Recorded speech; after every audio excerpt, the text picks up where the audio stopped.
गज़ा की वजारत सेहत के मुताबिक इसराइल की गज़ा पर जारी जंग में कम से कम अब तक 50,886 फ़लस्तीनियों की तस्दीकशुदा अमवात हो चुकी हैं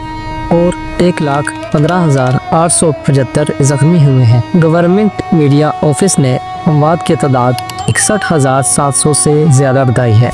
और कहा है कि हज़ारों लोग मलबे तले दफन हैं जिन्हें मुर्दा तस्वुर किया जा रहा है। खान यूनिस में इसराइली हमले में 7 बच्चों समेत 11 अफराद हलाक हुए हैं।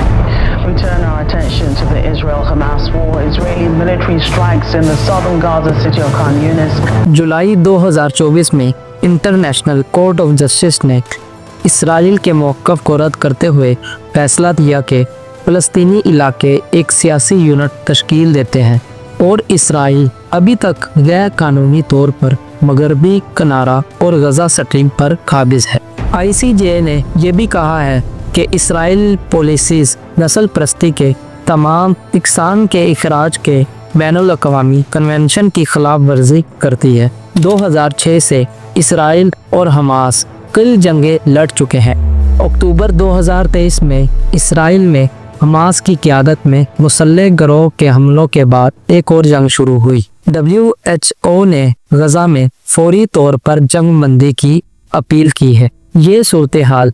इंतहाई नाजुक और इंसानी हमदर्दी के बहरान से दो चार है। अभी तक गज़ा और पूरे फ़लस्तीन में बहुत ही ज़्यादा बमबारी हो चुकी है जिसके नतीजे में बहुत ही ज़्यादा अमवात हो चुकी हैं। हमारे प्यारे नबी ने फरमाया था कि पूरी उम्मत मुसलमा एक जिस्म की तरह है। अगर जिस्म के एक हिस्से या एक टिश्यू को दर्द होगा तो उससे पूरा जिस्म मुतासिर होगा। इसी तरह आज मुसलमान पूरी दुनिया में आबाद हैं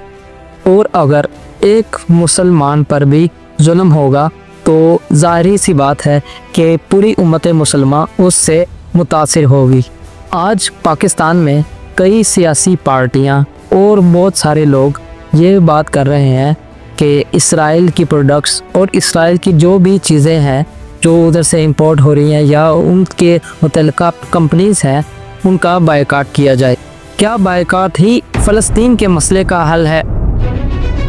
इसराइल की जानिब से नहत्ते फ़लस्तीनियों के खिलाफ जारी बर्बरियत में कमी नहीं आ सकी। इसराइल ने गज़ा में खैमों समेत मुख्तलिफ मुकामात पर हमले करते हुए 45 फ़लस्तीनी शहीद कर दिए जिसमें से बच्चों समेत 15 अफराद खैमों पर बमबारी में शहीद हुए।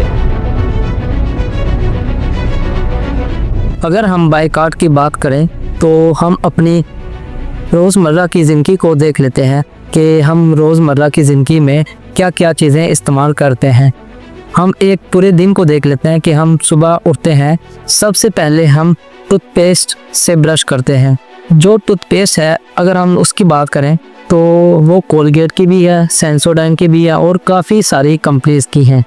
अगर कई लोग कोलगेट की टूथपेस्ट इस्तेमाल नहीं करते तो वो दूसरी टूथपेस्ट इस्तेमाल करते होंगे और कहेंगे कि ये तो पाकिस्तानी प्रोडक्ट है और जो दूसरी कोलगेट वगैरह है वो इसराइली प्रोडक्ट्स हैं, ये वो चीज़ें हम इस्तेमाल नहीं कर सकते और इसका हम बायकॉट करते हैं। हम यही बात कर रहे हैं कि अगर जो दूसरी चीज़ें हैं अगर वो पाकिस्तानी भी प्रोडक्ट्स हैं, पाकिस्तानी भी उनको चला रहे हैं तो उनके जो इंग्रेडिएंट्स हैं, जो उनके अंदर अज्जाम पाए जाते हैं जिनसे वो तैयार हो रही है वो भी बाहर से इंपोर्ट की जाती है। टूथपेस्ट में जो इंग्रेडिएंट्स पाए जाते हैं वो आम बंदे की समझ से बालादर है, वो उसकी समझ में नहीं आ सकते कि इसमें क्या क्या चीज़ें डाली गई हैं क्योंकि हम इसकी पूरी रिसर्च कितनी रिसर्च कर लेंगे, हम इसको कितना जांच लेंगे, आखिरकार कोई ना कोई चीज़ उनसे मुतल्लिका होगी, उस एरिया से आई होगी या उस कंपनीज जो कंपनी वो उनसे लिंक रखती हैं वो बनाती होंगी और वो पाकिस्तान में आ रही हैं चीज़ें। ये सिर्फ मैंने टूथपेस्ट के बारे में बात की है। अब हम आगे चलते हैं कि हम पूरे दिन में अगर चीज़ें इस्तेमाल करते हैं खाने पीने के मुतल्लिक कई सारी चीज़ें हैं जो हम सुबह सुबह अपने नाश्ते के लिए भी इस्तेमाल करते हैं। फिर वो बिस्किट्स आप देख लें, कोई चाय देख लें, लिप्टन टी है या कोई दूसरी चाय है, टी है, वो सारी ही किसी न किसी तरीके से उस कंपनीज या उन कंपनीज के मुतल्लिक किसी न किसी तरह से लिंक जुड़ा होगा। आप इस बात से अंदाज़ा लगा लें कि हम पूरा दिन, बल्कि कह लें कि जो बच्चा पैदा होता है वो पैदा होने के 6 या 7 माह के बाद वो मोबाइल यूज़ करना शुरू कर देता है। हम जो मोबाइल यूज़ करते हैं उसमें जो सॉफ्टवेयर्स हैं, जो एप्लीकेशंस हैं, बल्कि पूरा उसकी मोबाइल के अंदर जो किट है वो कह लें कि वो बाहर से इंपोर्ट होती है, या पाकिस्तान में भी अगर वो बनती है तो उसके जो पार्ट्स हैं मोबाइल के, एंड्रॉयड हो या एप्पल हो, एप्पल तो बाहर से ही आता है, और जो एंड्रॉयड अगर पाकिस्तान में बनता है तो उसके जो पार्ट्स हैं वो भी बाहर से इंपोर्ट किए जाते हैं, और पाकिस्तान में उस सारे मोबाइल को तैयार किया जाता है उन सारे पार्ट्स को मिलाकर, और फिर हम वो एंड्रॉयड यूज़ कर रहे हैं या कोई भी मोबाइल यूज़ कर रहे हैं। और फिर आप इस चीज़ को देखें कि हम कोई भी मोबाइल यूज़ कर रहे हैं वो उनके ही मुतल्लिक है। ये सारी बातें करने का मेरा मकसद यही है कि आपको समझाऊं और आपको बताऊं कि हम उनकी कोई ना कोई चीज़ देख लें